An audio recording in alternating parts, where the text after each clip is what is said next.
మరలా దాని కొనసాగింపులో మేము ధ్యానించబోయే సంగతులు ఆశీర్వాదకరంగా చేయండి. యేసు నామములు అడిగి వేడుచున్నాం తండ్రి, ఆమేన్. దేవుని స్తోత్రం. మీ అందరికి కూడా ప్రభు నామంలో శుభవందనాలు. ప్రభునందు ప్రియులారా, దేవుని వాక్యంలో నుండి యోహాను సువార్త 6వ అధ్యాయం.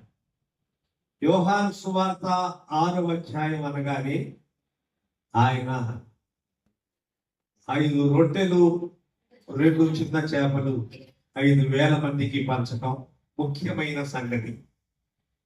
ఆ తర్వాత ఆయన్ని రాజుగా చేయడానికి చూశారు. ఆయన తప్పించుకుని వెళ్ళిపోయినట్లుగా మనం చూస్తా ఉన్నాం. 6వ అధ్యాయంలో ఇంకా ముఖ్యమైన సంగతి మనం చదువుతున్నట్లుగా ఇప్పుడు చూస్తున్నట్లుగా యేసుక్రీస్తు ప్రభు నీళ్ళ మీద నడవటం అరుదైన సందర్భం. ఒకసారి జరిగింది అది. నీటి మీద ఆయన నడిచి వెళ్ళటం.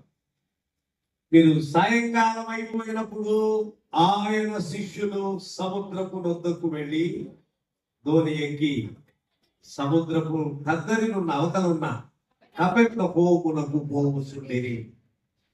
అప్పుడు అంతలో చీకటి ఆయను. గాలి ఆకస్మికంగా గాలి విసిరి దాని మీద కొట్టుచున్న సమయంలో అంతలో చీకటి ఆయను గాని యేసు వారి యుద్ధకు ఇంకను రాలేదు. ప్రభునందు ప్రియులారా, ప్రభు ఆయన శరీర రీత్యా ఆయన సంచరించుచున్న దినాల్లో శిష్యులతో పాటు ప్రయాణం చేస్తున్నప్పుడు ఆయన శిష్యులు ఆయన్ని వెంబడిస్తూ ఉన్నప్పుడు ఆయన వారితో పాటు ఉన్నప్పుడు కూడా చాలా రకాలైన ఆపదలు ఎదురయ్యాయి. ఆయన వారితో పాటు నడుస్తున్నప్పుడు చాలా ఆపదలు కష్టాలు ఎదురవుతూ వచ్చాయి. మనం చాలా పర్యాయములు అనుకుంటాం, అది పెట్టుకోవాలి. మనము ప్రభుతో నడుస్తున్నప్పుడు కూడా మనకి కష్టాలు ఎదురవుతున్నాయి కదా.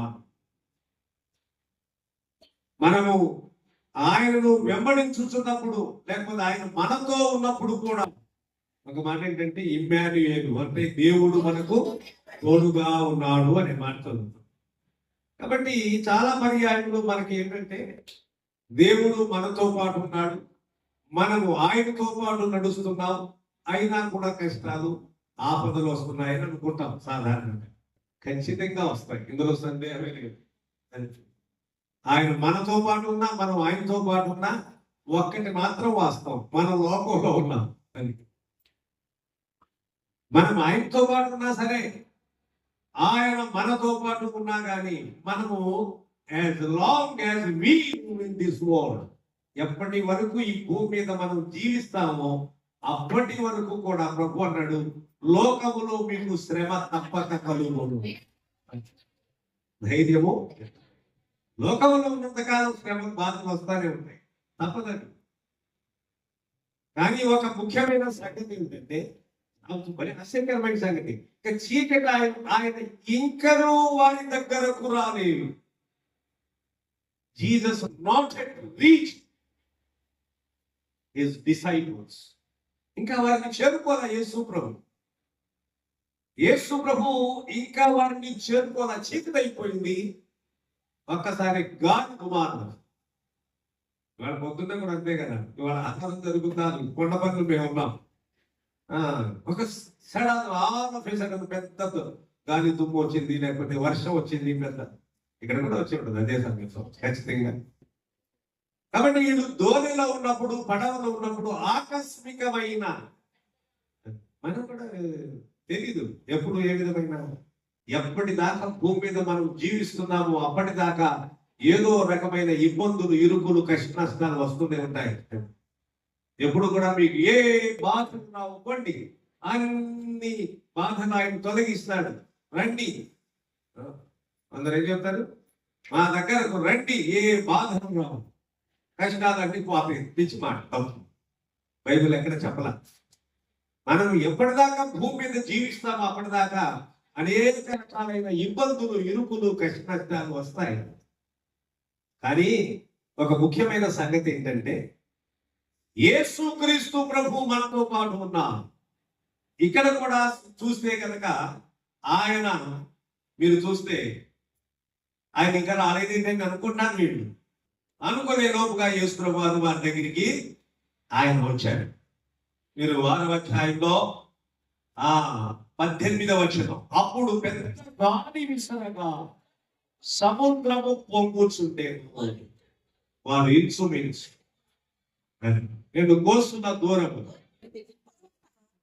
భక్తులైనటువంటి వారు దేవుని వెంబడించుకుంటుండగా వారికి ఏ విధమైన ఆపదలు కష్టాలు రాకుండా లేదు. దావీదును గురించి అధ్యయనం చేస్తే ఎన్ని విజయాలు పొందాడో యుద్ధాల్లో, ఓటమి కూడా పొందాడు.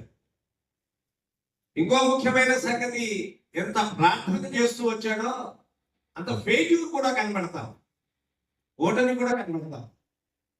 కాబట్టి ఎప్పుడు కూడా మనం చూస్తే విధేయత సక్సెస్ కి కారణమైంది. ఒక మాట చెప్పడం, విధేయత ఎప్పుడు కూడా సక్సెస్ కి కారణమైంది, అవిధేయత ఎప్పుడు కూడా ఓటమి కారణమైంది. అప్పుడైనా ఇప్పుడైనా అంతే. మానవ జీవితంలో మనము దేవుని విధేయత చూపేవా నీకు జయం కలుగుతుంది, అవిధేయత చూపేవా అపజయం కలుగుతుంది. దీనికి పెద్ద వేదాంతం అక్కర్లా. దీనికి ఎన్ని తరిచి తవ్వి తీసేదేమి లేదు.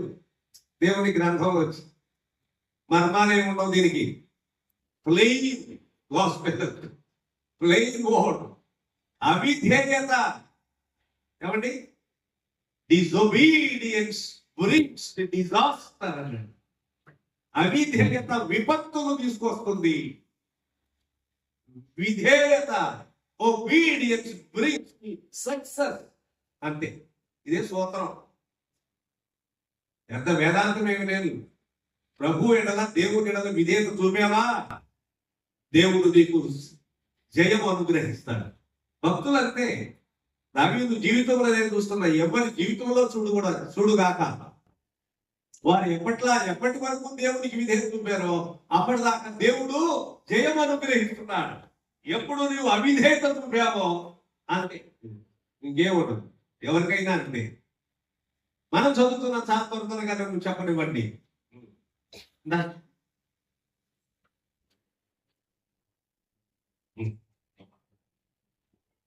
కాబట్టి ఈ ప్రభునందు ప్రియుల చాలా త్వరగా మీకు జ్ఞాపకం చేస్తా. నీకు కరెంట్ కూడా లేదు, ఇబ్బందిగా ఉందేమో. చదువుతున్నా నేను 19వ వచనం చదువు నాన్న. 6:19 నాన్న. వారు ఇంచుమించు 2 కోసుల దూరం దోణను నడిపించిన తరువాత యేసు సముద్రము మీద నడుచుచు దోణి దగ్గరకు వచ్చుట చూసి భయపడిరి. అప్పుడు ఏసరి ఏమంటాడు తెలిసిందా? అయితే ఆయన నేను భయపడకుడి అని, ఇట్ ఈస్ ఐ, నేనే, డు నాట్ బి అఫ్రైడ్.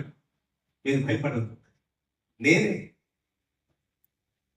ప్రభుత్వ ప్రియులారా, మనం ఆయన్ని వెంబడించుతున్నప్పుడు, బాధ వచ్చినప్పుడు, కష్టం వచ్చినప్పుడు, ఆపదలో జీసస్ అపియర్స్, యేసు ప్రత్యక్షమయ్యారు.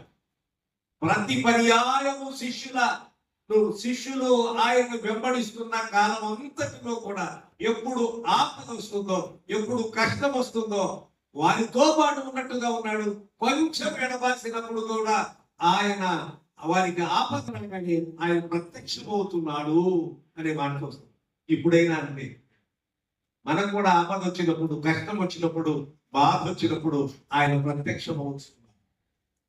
ఏ రూపేణ ప్రత్యక్షమవుతున్నాడో మనకు అంతుపట్టదు.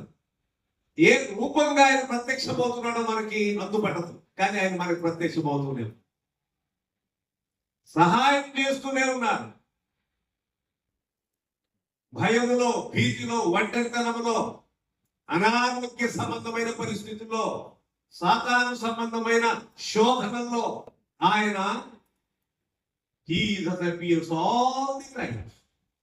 ప్రతి పర్యాయము కూడా ఎల్లప్పుడూ ఆయన ప్రత్యక్షమవుతున్నవాడు. ఇక్కడ కూడా ఒకసారి భయపడుతుంటే ఆయన ప్రత్యక్షమై మరి షాక్ వాళ్ళు. ఆయన గాలి తుఫాను బాగా ఎక్కువగా ఉన్న సమయంలో వారు భయపడిపోతున్నారు, ఇంకా యేసు రాలేదు.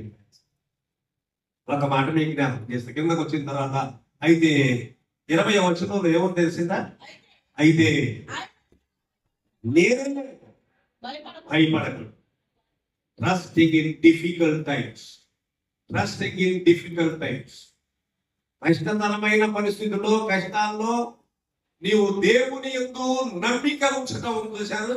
అది విశ్వాసం అంటే.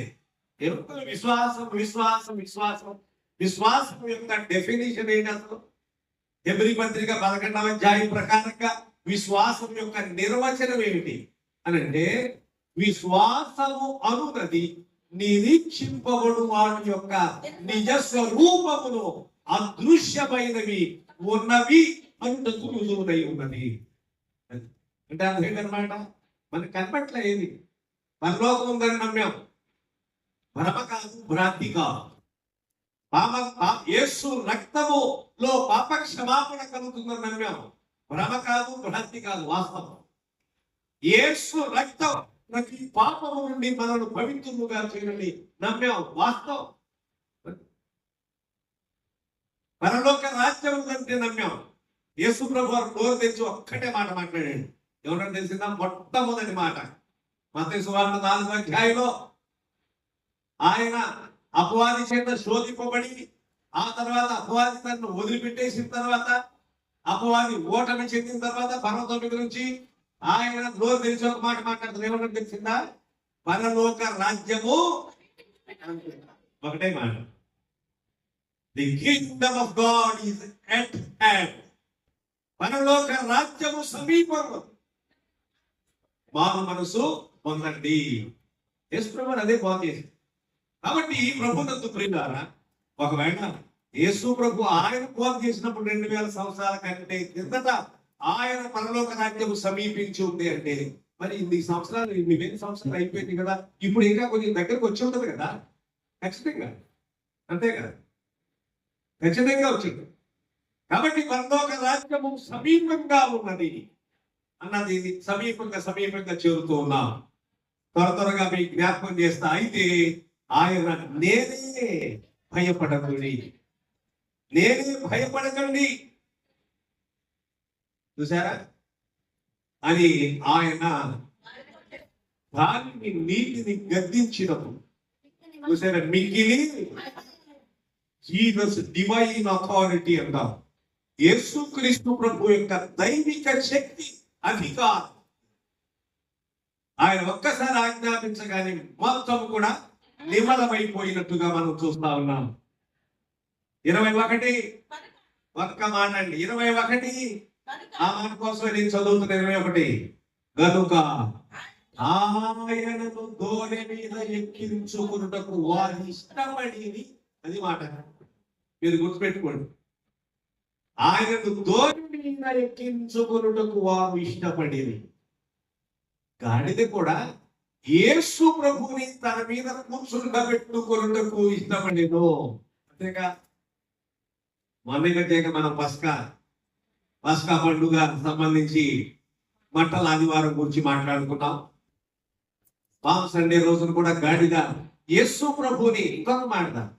ఇంకొక మీకు ఒక రహస్యం చెప్తాను. గుర్రమైనా గాడిదైనా, అసలు గుర్రం కన్నా ఒక రకంగా చెప్పు, గాడిద మరేను అంటే అర్థం అన్నమాట. దానికి మచ్చిక లేకుండా ఒక తెలియని వ్యక్తుల్ని తన మీద కూర్చోబెట్టుకోవడం వలగాని పని. దానికి మచ్చిక ఉండాలి, దానికి కొంచెం దొడ్డిలో తెలిసిన వ్యక్తి అయి ఉండాలి, దాన్ని పెంచుకునే వ్యక్తి అయితే దాన్ని కూర్చోబెట్టుకోవడానికి ఇష్టపడుతుంది గాడిద. అంతకుమీద ఇంకా మచ్చిక లేని గాడిద మీద కొత్త వ్యక్తి కూర్చోవడం కష్టం, అలవాట్లేదు.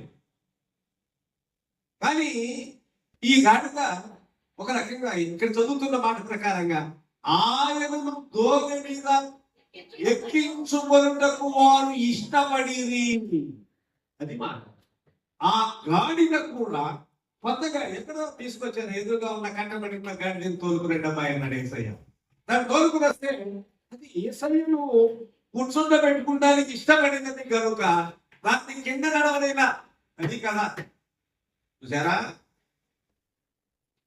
గాడిద ఏం చేసిందంటే యేసు ప్రభువుని కూర్చుంటే పరిచయం లేదు గాడి అంటే మర్చిపోయే లేదు, ఎప్పుడు చూసి ఉంటాడు, దొడ్డిలో లేదు, ఈ దొడ్డిలో తెలిసింది కాదు గాడిద, తెలుసు తెలియపో గాడిద. మనం తెలియపోయినా ఎవరు తెలియకపోయినా కానీ యేసయ్యను కనుక కూర్చుండబెట్టుకుంటానికి మీద కూర్చుండబెట్టుకుంటానికి అనగా ఆయనను మోయటానికి కనుక ఇష్టపడినట్లయితే నీకు కింద నడవలేదు. ఆయన తిరిగి చూడు ఉన్నాయి, అది కాదు. నేను చాలా పర్యాయం అనుకుంటాను. ఈ రోజు నేను పస్కా రోజున యేసు ప్రభుని పామ్ సండే రోజున గాడిద మీద కూర్చుండబెట్టుకుంది కాబట్టి కింద తివాచీని పరిచారు. మళ్ళీ రేపు వచ్చింది అనుకో, యేసయ్య లేడు దాని మీద, ఏం జరుగుతుంది? అదే గాడిద అన్నం తీసుకుని అది చీచీ అని బాధపడరు అంతే కదా. ఎందుకంటే నిన్నటికి వాళ్ళకి ఏం తేడా, నిన్నటికి వాళ్ళకి ఎంత తేడా వచ్చింది అంటే నిన్న దాని మీద యేసయ్య ఉన్నా యేసు ప్రభుని కూర్చుండబెట్టుకుంటాకు నిన్ను ఇష్టపడింది గాడిద. అందుకని కింద ఇట్లా దివాచిని పరుస్తున్నారు, పువ్వులు వేస్తున్నారు, ఏమేమో చేస్తున్నారు. భలే ఉందని ఒక పోతే అంటే చెప్పినట్టు ఒకరోజు ముఖ్యమంత్రి అంట, సరే ఒకరోజు ప్రధానమంత్రి చేసింది ఏముందలే, 5-10 చేసిన వాడు ఏం చేయగలిగాడు కానీ చెప్తున్నమాట, లేకపోతే 15 చేసిన వాడు ఏం చేయగలుగుతారు కానీ ఏదో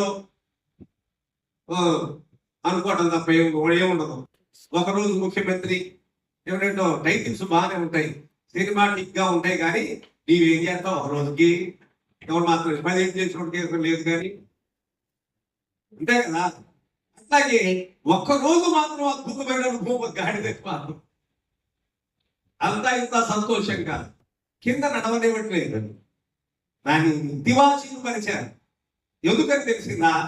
యేసు ప్రభుని తన మీద కూర్చుండబెట్టుకుంటానికి ఎంత మనం ఎప్పటిదాకా యేసయ్యని మన మీద కూర్చుండబెట్టుకుంటానికి ఇష్టపడతామో అప్పటిదాకా మనకు గౌరవం ఉంటుంది.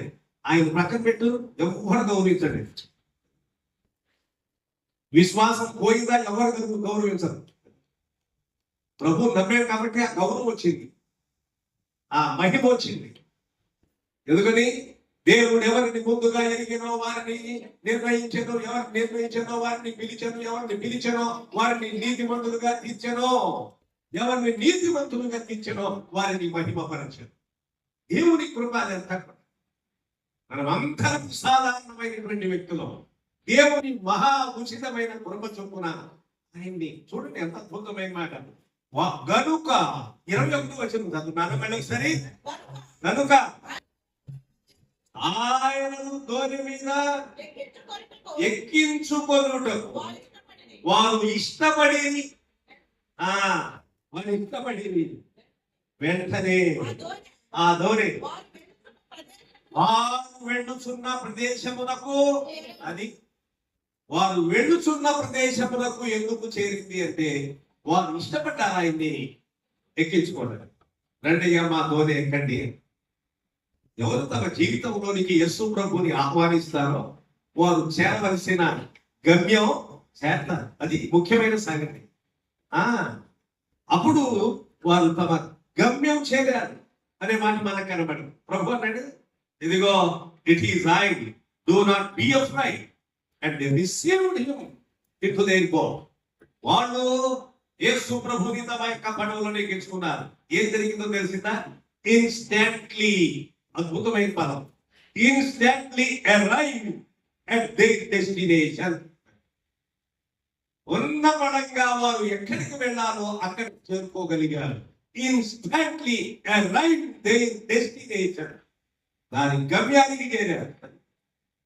యేసు ప్రభుని కనుక మనము మన యొక్క హృదయములోనికి చేర్చుకొని, లేకపోతే మనము ఆయన మోసుకొని పోవడం. అది ఉదాహరణకు ఒక మాట, పునరుత్థాన దినం రోజున, ఈస్టర్ రోజున ఏమండి మగ్దలేని మరియా వెళ్ళింది, వేరొక మరి కూడా వెళ్ళింది, ఇంకొక మరి కూడా 6 మరియలు ఉన్నారు. ఒకరు కాదు, యోహాన్లో 6-7 ఉన్నారు పేరు కలిగిన వాడు, యాకోబులు 5-6 ఉన్నారు. సరే మరియమ్మలు కూడా ఉన్నారు. 5-6 మరియమ్మలు ఉన్నారు. కానీ మొత్తానికి అక్కడికి వెళ్ళిన తర్వాత మరియ మగ్దలేని మరియ ఏమంటుందో తెలిసిందా? ఆ యేసుని ఎక్కడ పెట్టారయ్యా దేహాన్ని? మేము ఆయన్ని మోసుకుని పోతాము. చూసారా? నేను ఆయన ఎత్తుకుని పోదాం అనుకుంటున్నా. ఎట్లా ఎత్తుకుపోద్ది? ఒక భౌతిక దేహాన్ని, మృతదేహాన్ని ఆయన అది చెప్తుంది. ఆయన ఎత్తుకుని పోదాం అనుకుంటున్నాను. మీకు లేడీ కాబట్టి she prepared herself to carry the mummy of Jesus. అంతేగా మమ్మీయే కదా. దేహం తగ్గిపోయి దేహాన్ని తీసుకెళ్ళిపోతానంటున్నావే. లేకపోతే దేహం ప్రాణం నడుస్తాక ఆయన నేను మోసుకుపోతానంటే ఏంటి? She herself prepared to carry the mummy of Jesus. దేహాన్ని గడేపురాన్ని మోసుకుని పోతారంటారు. అక్కడ పెద్ద ప్రమాదం అక్కడ. ఆయన ఇక్కడ లేడు. అమ్మా ఎందుకు ఏడ్చుతున్నావు? ఎవరిని ఎందుకున్నావు అని ఆమెను అడుగగా ఆయన తోటమాలి అనుకుని, అయ్యా నీవు ఆయన ఎక్కడ వచ్చిందో చెప్పండి. అదిగో నేను ఆయన ఎత్తుకొని పోవాలనుకుంటున్నాను. చూసారా? ఎవరు? ఒక స్త్రీ యేసు ప్రభు యొక్క భౌతిక దేహాన్ని, ప్రాణం లేని దేహాన్ని నేను మోసుకుపోతానంటున్నాను. చూసారా? ఆయనను కూర్చుండబెట్టుకున్నారు. ఆయన కూర్చుండబెట్టుకున్నది గాడిద. ఆయన కూర్చుండబెట్టుకున్నారు ఎక్కడ? దోణిలో. ఒక ముఖ్యమైన సంగతి, వారు ఇష్టపడి ఆయనను తమ దోణిలో ఎక్కించుకొనుటకు, కూర్చుండబెట్టుకొనుటకు వారు ఇష్టపడి, వారు ఇష్టపడ్డారు. యేసుక్రీస్తు ప్రభుని అంగీకరించడానికి, హృదయంలో ప్రతిష్ఠించుకోవడానికి, ఆయన్ని మోయడానికి, ఆయన్ని భరించడానికి ఏమన్నా భారము పోయిన భారమేంటి? ప్రయాసపడి భారం పోషించిన సమస్తమైన వారు నా యొద్దకు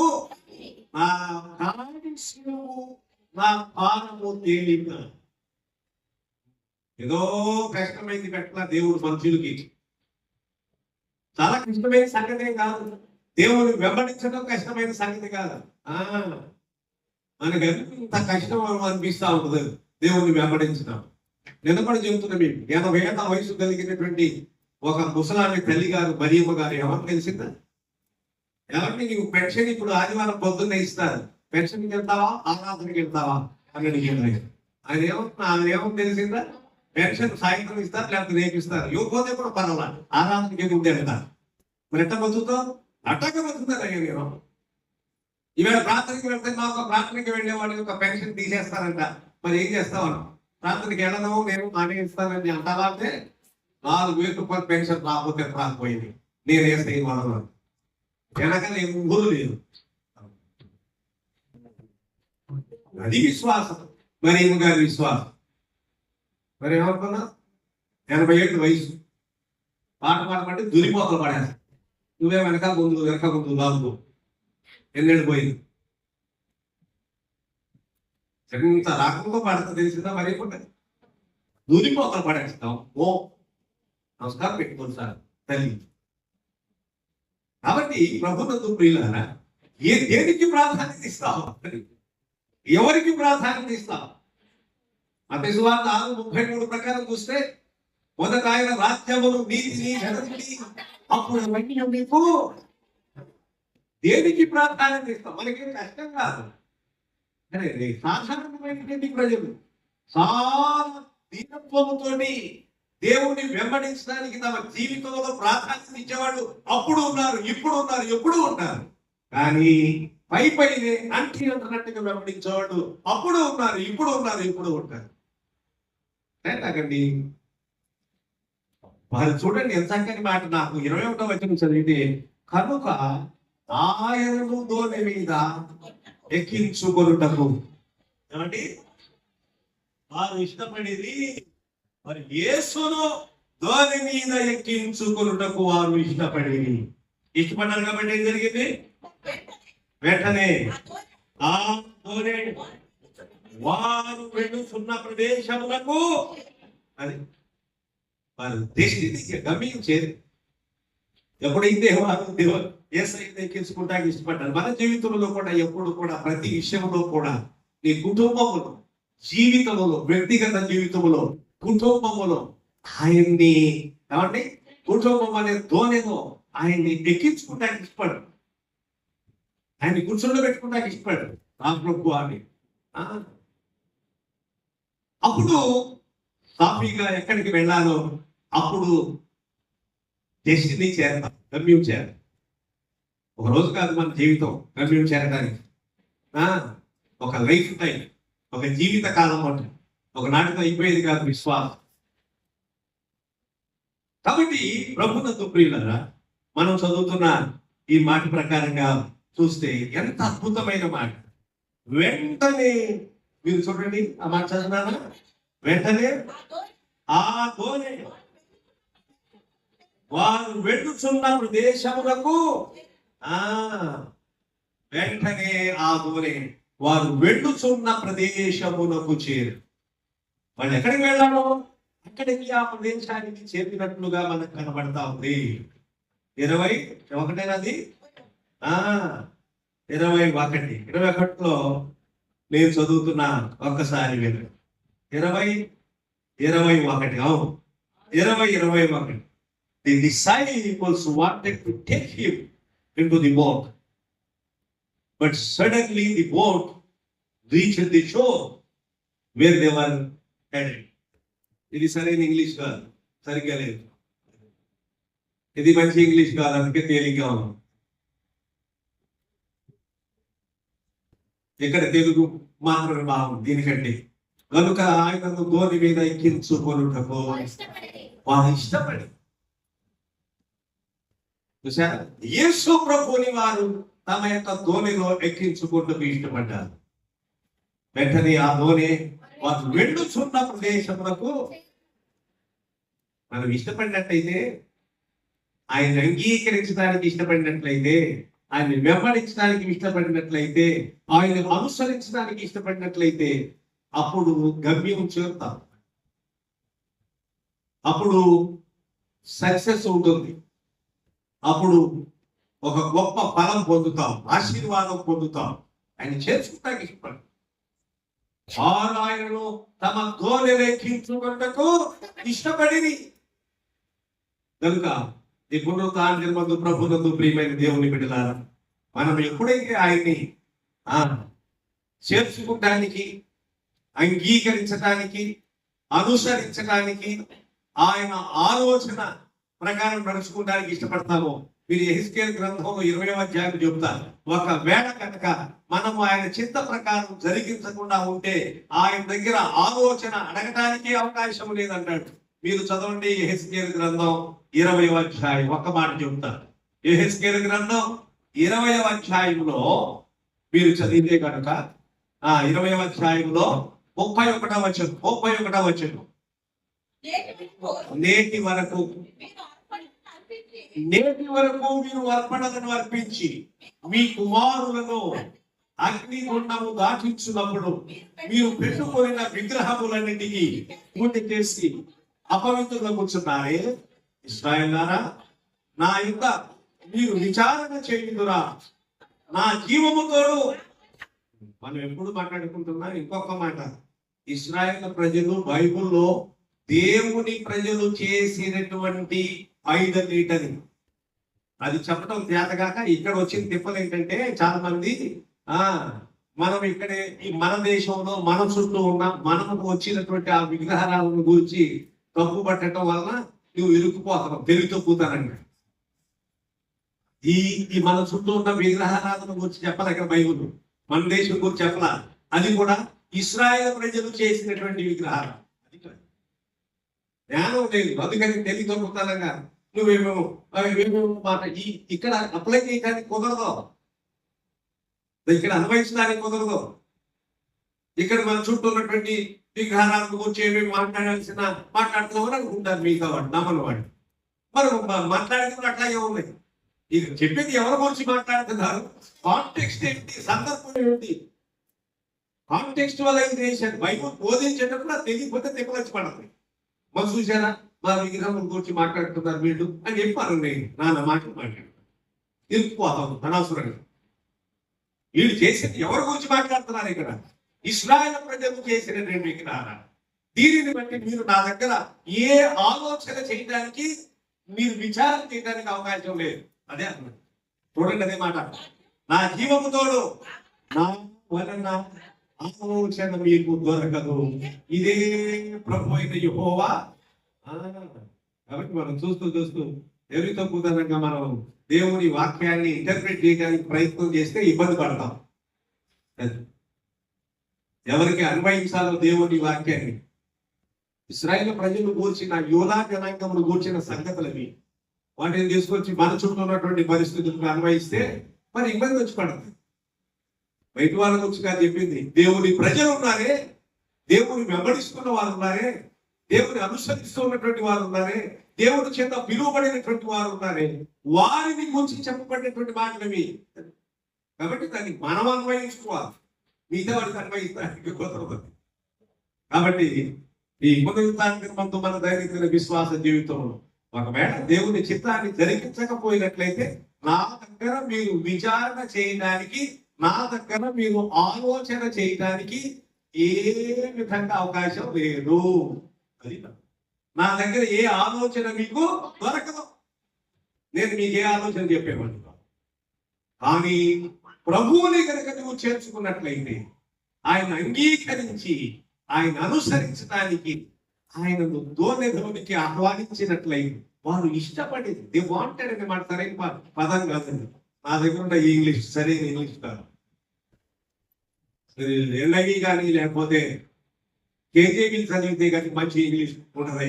ఇది మామూలు సాధారణమైనవి. దే వాంటెడ్ అంటాడు, ఏదో చిన్న సింపుల్ భాష రాశాడు. ఇది సరైనటువంటి భాష కాదు. ఇంగ్లీష్ లో చాలా రకాలు ఉన్నాయి. కాబట్టి ప్రభునందు ప్రియులారా, ఒక ముఖ్యమైన మాట మీకు చెప్పనివ్వండి. యేసు ప్రభు ఆయన ఉన్నారు, వారితో పాటు అక్కడ బాధ వచ్చినప్పుడు, కష్టం వచ్చినప్పుడు, సమస్య వచ్చినప్పుడు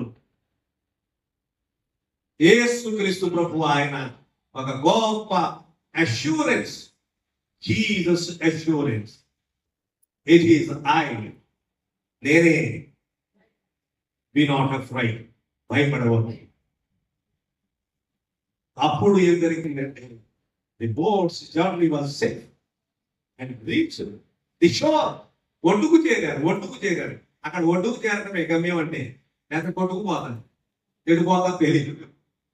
పౌలు కూడా మెలీదు దీపం నుంచి ఎటేటో పోయింది ప్రయాణం వెళుతున్నప్పుడు ఓడదాం. కాబట్టి యోనా కాలంలో కూడా అంతే, ఒడ్డుకు చేరాలి, ఎక్కడ చోట ఒడ్డుకు చేరాలి. భయంకరమైన గాలి తుఫాన్ వచ్చింది, ఏ ఒడ్డుకు చేరటం కోసం, లేకపోతే ఎక్కడ చోట అది తేలికి చేయటం కోసం ఉంటారు. ఓడ, అది ఓడ, ఇది పడవే. అది ఓడ, ఇది పడవ చేరాలి, ఒడ్డుకు చేరాలి. కాబట్టి ఒడ్డుకు చేరితే అమ్మాయి మగ్గిపోయామా అనుకుంటాడు. కాబట్టి వాడు యేసుక్రీస్తు ప్రభువుని ఎప్పుడైతే వారు తెలుసుకున్నారో వారు ఒడ్డుకు చేరు. ప్రతి పర్యాయం, ప్రతి సమస్యకు కూడా ఆయన దగ్గర ఆలోచన అడుగు, ఆయన్ని చేర్చుకో, ఆయన దగ్గర ఆలోచన పుచ్చుకో, ఆయన చెప్పినట్టు నడుచుకో, ఒడ్డుకు చేరతానే ఉంటాం. కష్టాలు వచ్చి బయటకు ఏమండి చాలా తేలిక. ఎందుకంటే ఆయన మనకు తోడుగా ఉండి ఉనిక్కోనివ్వడం. బలహీనతలో, ఇబ్బందులో, ఇరుకులో, కష్టాల్లో, ఆపదలో, అన్నిటిలో కూడా తోడుగా ఉంటాడు. జీవితం సక్సెస్ అవుతుంది, విజయం పొందుతాం. ఆయన పక్కన పెట్టావా, ఆయన దగ్గర ఆలోచన అడగటాకే లేదు. ఇక నా దగ్గర మీకు ఏ ఆలోచన, నా దగ్గర మీరు విచారణ చేయనక్కర్లేదు అన్నాడు. ఆలోచన అక్కర్లేదు, దొరకదు నా దగ్గర ఆలోచన. ఎందుకంటే నా ఆలోచన చెప్పడం నడవట్లేదు కదా. నేను మీకు ఆలోచన చెప్పేదను, నడవవలసిన మార్గం మీకు బోధించేదను అని చెప్పని అన్నాడు. ఆయన ఆలోచన ప్రకారం నడవాలంటే, ఆయన ఆలోచన తీసుకోవాలంటే ముందు ఆయన ఆలోచన ప్రకారం నడవాలి. ఏమండి ఒకటంతా మనం చేసేసి దేవుని దగ్గర మనం ఇష్ట ప్రకారంగా అంతా చేసేసి దేవుని దగ్గర ఏమండి నాకు సహాయం దొరకలేదంటే ఏం చేయాలన్నా కానీ రాజైన దావీదు ప్రతిసారి కూడా యుద్ధానికి వెళ్ళమంటారా, వద్దంటారా? యుద్ధంలో జయం పొందుతానా, ఓటమి పాలవుతానా? అడిగి మళ్ళీ యుద్ధానికి వెళ్ళాడు. ఏదో జయం పొందుతావు, అమాలేకీయులు జయించగలనా నేను? జయిస్తావు. ఎప్పటికప్పుడు దేవుని దగ్గర విచారణ చేయడం అంటే దేవుని దగ్గర విచారణ చేసి దేవుని దగ్గర ఆలోచన చేసినట్టు ఆయన ఆలోచన ప్రకారం నడవకపోతే మనకి ఆయన దగ్గర విచారణ చేయడానికి ఆయన దగ్గర మనకి ఈ పునరుద్ధానంతో మన దైనందిన విశ్వాస జీవితంలో ప్రభునందు ప్రియులారా ఆయనను చేర్చుకున్నటకు వారు ఇష్టపడింది. అంతే, అంత అద్భుతమైన మాట. ఆయనను చేర్చుకున్నటకు వారు ఇష్టపడింది. ఇష్టపడగానే ఏం జరిగింది తెలిసిందా? వెంటనే వారు ఒడ్డుకు చేరారు. వెంటనే చాలా అద్భుతమైన మాట. కాబట్టి మన దైనందిన విశ్వాస జీవితంలో receiving Jesus into your mind, యేసుక్రీస్తుని నీ జీవితంలోనికి చేర్చుకొనుట, పూర్తిగా ఆయన చిత్త ప్రకారం నడుచుకొనుట. అంతే, అనాలోచనగా ఓరికనే పైన కుదరదండి భక్తి. అంత ఇంకొక మాట చెప్తున్నాను, అంత తేలిగ్గా మనం పరలోక రాజ్యం చేరలేము. చాలా కఠినమైన శ్రమ, కఠినమైన సాధకం అనేది ఖచ్చితంగా ఉంటుంది అని తెలుసుకోవాలి. ఊరికి ఏదో గుర్తొచ్చినప్పుడు మనం చిన్న ప్రార్థన చేసుకుని అంత తేలిగ్గా మనం పరలోక రాజ్యం చేరాలంటే ఒక గొప్ప సాధన అవసరం. అందుకని అంటాడు, ఎక్సర్సైజ్ దై సెల్ఫ్ ఇన్ గాడ్లీనెస్. తిమోతి తోటి పౌలు అంటాడు, శరీర సంబంధమైన సాధకం కొంచెము మట్టుకే ప్రయోజనకరం, కానీ దైవ భక్తి ఇప్పటి జీవము విషయంలోను రాబోవు జీవ విషయంలోను వాగ్దానముతో కూడినదై అని అన్ని విషయములో ప్రయోజనకరమే. నిపుణులందు ప్రభుత్వంతో ప్రియమైన దేవుని బిడ్డలారా, ట్రస్టింగ్ ఇన్ డిఫికల్ట్ టైమ్స్, కష్టతరమైన పరిస్థితుల్లో దేవుని యందు నమ్ముకోవచ్చు. సాధారణమైన పరిస్థితుల్లో దేవుని యందు నమ్ముకోవచ్చు. ఎప్పుడూ దేవుని యందు నమ్ముకోవచ్చు. ఎల్లప్పుడూ దేవుని యందు నమ్ముకోవచ్చు. ఎల్లప్పుడూ దేవుని స్తుతించు. 113వ కీర్తన ప్రకారం సూర్యోదయము మొదలుకుని సూర్యాస్తమయం వరకు యెహోవా నామము స్తుతినందదగినది. ఎప్పుడు దేవుని నామము స్తుతినందదగినది. మనకు కుదిరినప్పుడు అని కాదు, ఎప్పుడు దేవుని నామము స్తుతినందది. ఎప్పుడు దేవుని స్తుతించు, ఎల్లప్పుడు దేవుని స్తుతించు, నిత్యము ఆయన్ని స్తుతించు. ఎందుకంటే స్తుతి చేయుట యథార్థవంతులకు శోభస్కరం. ఎంత చక్కని మాట. వారు ఆయన్ను చేర్చుకొనుటకు ఇష్టపడింది. ఇమ్మీడియట్ గా ఇన్స్టంటేనియస్ అరైవల్. వెంటనే ఉన్న పడంగా వారు షోరు అంటే ఒడ్డుకు చేరు. అనేక రకాలైన ఆపదలు వస్తాయి, చిన్నవి పెద్దవి, బాధలు, కష్టాలు. వాటన్నిటిలో కూడా యేసు ప్రభుని హృదయం అంతటితో చేర్చుకో. ఎప్పటికప్పుడు దేవుడు వాడికి చేరుస్తాడు. చేర్చబడ్డే ఇక్కడ దాకున్నాం కాబట్టి లేకపోతే ఏంటి, ఆయన ఎప్పటికప్పుడు చేర్చబడ్డే ఇక్కడ దాకున్నాం. నేడు మనము సజీవుల లెక్కలో ఉన్న దేవుడు ఉచితమైన అదే నమ్ము. నా మంచితనం, నీ మంచితనం, నా మంచితనం చాలా పనికిరావు. ఎవరు మంచితనం, నా అర్థం ముత్తాత సాధించింది ఏమి లేదు. అది కూడా చెబుతున్నా,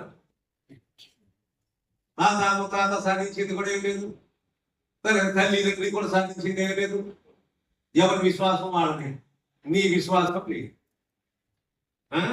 ఊరికి పిచ్చి మాటలు చెప్పకూడదు. వాళ్ళని బట్టి నేనంతా దేవుని ఉచితమైన కృప. నేను సజీవులుగా ఇలా ఉన్నామంటే ఆయన ఉచితమైన భయంకరమైన దినాలు చుట్టూ ఉన్నాయి. ఆరోగ్యం అనుగ్రహించి ఏమండి ఆయన మన చుట్టూ తన యొక్క దూతలను కాపుదల పెట్టి భద్రపరుస్తున్నారు. కనుకనే మనం ఇంకా సజీవులుగా. అందుకనే అపోస్తుల కార్యం 17వ అధ్యాయంలో మనం ఆయన ద్వారా బ్రతుకుతున్నాం, మనం ఆయన ద్వారా చలించుతున్నాం, మనం ఆయన ద్వారా అసలు ఉన్నాం. ది వెరీ ఎగ్జిస్టెన్స్,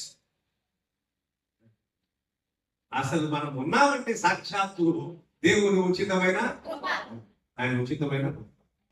అందుకని ఎప్పుడు దేవుని స్తుతించు, ఎల్లప్పుడూ కూడా దేవుని కృతజ్ఞత కలిగి గ్రాటిట్యూడ్ ఉండాలి దేవుని ఎడల. ప్రభువా నీవు మమ్మల్ని కాపాడుతున్నావు, మమ్మల్ని భద్రపరుస్తున్నావు అని ఎప్పటికప్పుడే గ్రాటిట్యూడ్ ఉండాలి.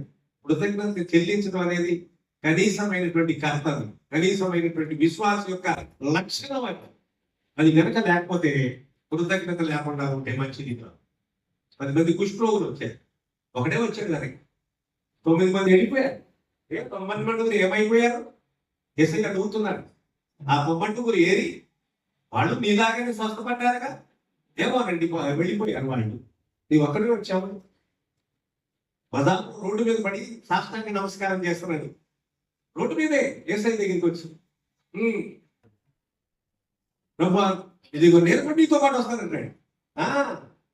మిగతా 9 మంది వెళ్ళిపోయారు, వాళ్ళ కృతజ్ఞత లేదు. దేవుని నమ్మిన తర్వాత మనము జీవిత కాలం మట్టుకు కూడా మనం కృతజ్ఞత కలిగి ఉండాలి. ఆయన స్తుతించాలి, ఎల్లప్పుడూ ఆయన స్తుతించాలి.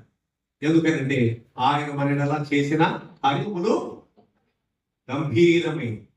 ఆయన మాట వినాలి, ఆయన మాట ప్రకారం. అందుకని అంటాడు, ఆయన మాట లేకపోతే, ఆయన మాట వినకపోతే మనము జీవించలేము. సరే, ఆయన తన వాక్కు పంపి వారిని బ్రతికించను. శతాధిపతి అంటాడు ఒక మాట, అయ్యా అక్కడి దాకా మీరు రాలేదు, నేను ఆ రోగిగా తీసుకురాలేదు, ఎక్కడో మా ఊర్లో ఉన్నాడు, కాబట్టి ఏం చేస్తావు? నీవు ఇక్కడ ఉండి ఒక మాట చెప్పండి, బతుకుతాడు. అక్కడ ఉన్న రోగి కూడా బతుకుతాడు. ఒక దేవుని సహవాసం అవసరం, సంఘ సహవాసం అవసరం. ఆయన వాక్యం, ఆయన మాట వినాలి. దేవుని సన్నిధి రండి, నమస్కారము చేసి సాగినప్పుడు 95వ కీర్తన 7వ చరణం, రండి నమస్కారము చేసి సాగిలపడుతూ మనలను సృజించిన యెహోవా సన్నిధిని మోకరించుతూ, నేడు మీరు ఆయన మాట వినిన ఎడల మీకు ఎంత మేలు. ఇప్పుడు ప్రభునందు ప్రియుల, ఎంత చక్కని మాట. వారు ఆయనను చేర్చుకోవటకు ఇష్టపడేది. ఏమండి? when they wanted to receive Jesus into their walk, instantaneous arrival.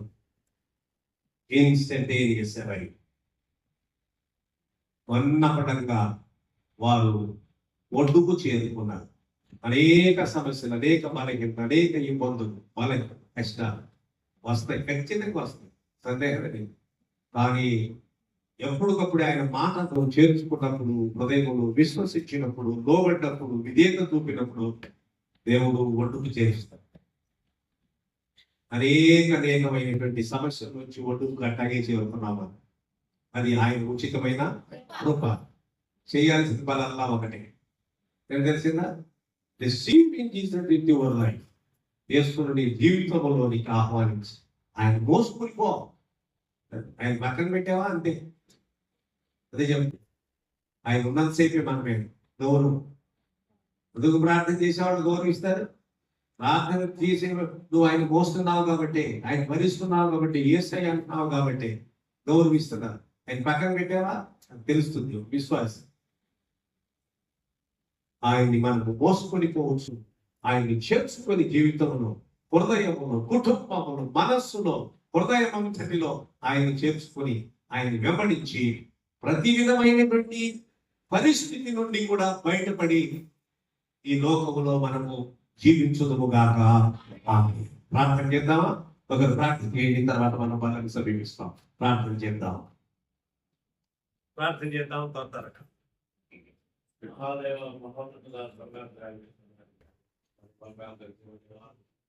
మా ప్రభావ మాత్రం